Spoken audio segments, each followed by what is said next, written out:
Border updates, yung post ni Isabel, ang highlights nila Barbie at David sa pagpunta nila sa Davao City for Kadayawan Festival.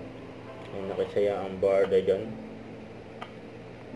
Ay, masaya yung mga Dabawenyo. Nakita sila Barbie Fortesa at David Licao.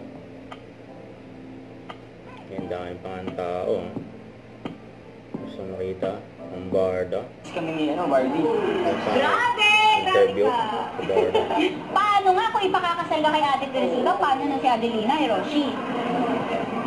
Paglalaban kita. Yun o, paglalaban daw. Kaya may nakita pa nga kila Barbie saka David sa airport. Ay, si David kasama yung Team Barda. Ay, si David yun, ayun o. Tapos nasa likod si Barbie dyan. Ayun o, ayun ang Barda. Kasama ang kanilang team.